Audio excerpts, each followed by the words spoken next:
I'd like to share an experience that I had last weekend with Venerable Sangye Kadra. We went and visited the medium security prison outside of Spokane, Washington.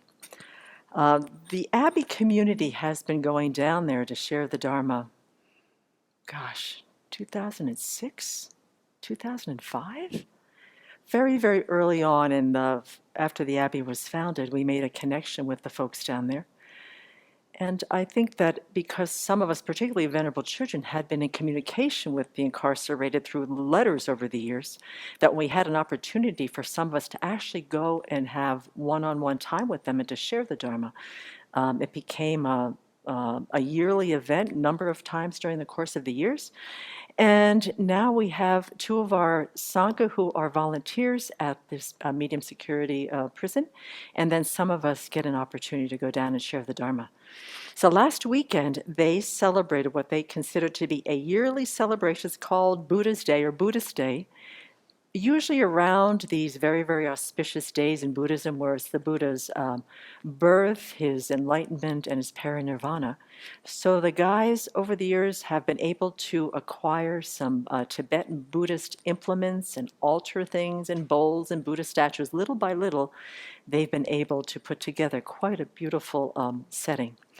And what's beautiful about this, or it's very helpful about this prison, is that they do have a very, very large room that has excellent acoustics. And on the periphery of it is all of these cabinets. And each one of these cabinets has a particular spiritual tradition on the cabinet. So inside that cabinet, you'll have all sorts of special items, whatever particular spiritual tradition that is. So the guys have quite a big cabinet as for the Buddhists. So we were invited to go down and to do a talk and a meditation on the Buddha Day. And then we were also invited to do a morning retreat with the guys. So Venerable Sangye Kadro led the talks, and then I did some of the meditations. And so I'm still sort of experiencing being there last weekend. First of all, there were 26 of the guys showed up. And we talked about, Venerable Sangye Kadra talked about equanimity, because the topic for the day was our perception of perception. It was kind of how do we look at the world? How do we interpret things? And so upon Venerable Tarpa's recommendation, she said equanimity would be a great one, because there's always something about perception. How do we interpret people according to how they help us, how they harm us? And so Venerable Sangye Kadra did a wonderful talk on how the perception of, according to how people treat us, they get put into these categories. And then I also did a short Lamrim meditation. Then afterwards, there is time for a Q&A and for sharing. And I'm absolutely inspired by the ability of these men, despite the two words that they described a lot about their life in prison is havoc and chaos. And throw in a little violence for good measure. That's kind of their existence there. And despite that, when they share about how they're working with their minds, how they do Tonglen, how they do mind training, how they take these situations and they consciously make another choice besides reacting and going head to head, inciting, or if being provoked, then responding in a violent sort of way. And a number of them had stories about how they've made other choices in these situations and have totally diffused a situation just by bringing to it compassion and open-heartedness, or a willingness to relate to the person who's coming at them differently. So I'm very, very inspired by their practice, because they have very difficult circumstances. And what happens in this space is that over the weekend, they say, this is the time that we get to be just in silence. You know, we try to give them fairly long silent meditations, walking meditation, just for them to be able to be in a space where they can contemplate the Dharma, where they can watch their breath, where they can set their motivations. We talked about the importance of motivations. And then on Sunday, because it was in this time of year, Venerable Sangye Kadra started on sharing the Buddha's life, but then we got on it kind of got onto another topic about how, once again, they use the Dharma in their lives in very, very difficult situations. And she had taken a particular story in a children's book that they had in their library that was written by two of her very good friends. And it was about the time that the Buddha was confronted by someone who was coming at him with very, very angry, critical speech, criticizing his teaching, challenging him. And he used the analogy is, if you gave me a present or you gave someone a gift and they decided that they didn't want it and refused it, who would that gift belong to? And the man who had been angry with him and criticized him said, it would be mine. Of course, because that person didn't receive it, didn't take it. And so the Buddha says, so too your anger.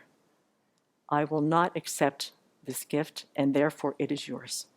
And it just started this whole conversation about how to deal with when anger comes at them and how they work with it. And one of the inmates had an extraordinary story about how he turned a whole situation around in that way by not receiving the anger and instead saying, this is yours. And in fact, I will show some kindness instead, and totally diffused a situation that looked like it was going to get out of control quite quickly. So then afterwards, I'm not recording this, sorry.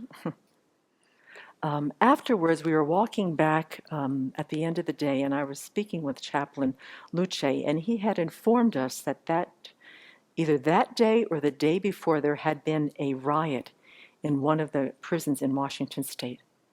And it was between white and black inmates. There were 81 of them. Total chaos. They had to do a lockdown.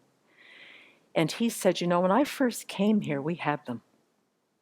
But he says, I really think that because we support spiritual practice, whatever the inmates' particular faith leanings are, that we support them. We have 80 programs a week with over 200 volunteers to keep the spiritual traditions going, what is Wiccan, Native American, Baha'i, Islam, Buddhist, Judaism. He said, I think that's really one of the main reasons why we haven't had any riots or any lockdowns in the past. He says, I can't remember the last time. And he said also, too, because I asked him, there was one of the inmates that said, when you're trying to leave a gang, that's a really difficult time because the gang's going to be all over you. It's really quite dangerous. And the chaplain said that they now have a unit now that is called an asylum unit, that if one of the guys is really wanting to leave a gang, they actually get put into sanctuary with other inmates so that they can feel safe and that they're kept distance from the gangs until that whole thing either disperses. He didn't say how long they stay in this asylum unit, but they're there basically to keep them protected and keep them safe if they make this decision.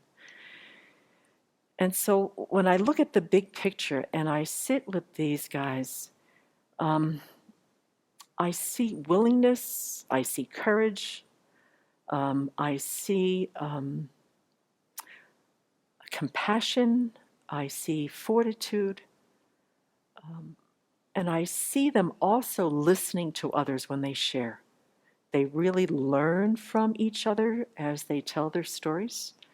And they also offer support in the middle of the circle as well.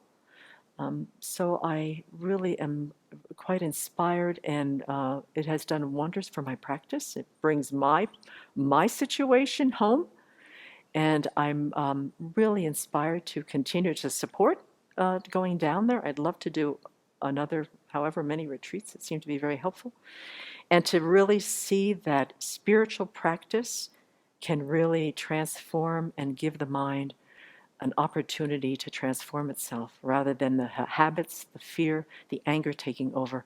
And I think these men at Airway Heights are really a symbol of how powerful the Dharma is for them in particular, and how they really are changing their minds in very adverse circumstances. And that having a chaplain and having a correctional facility that supports that makes a huge difference on the type of lives and how they can really change themselves. So it was really inspiring.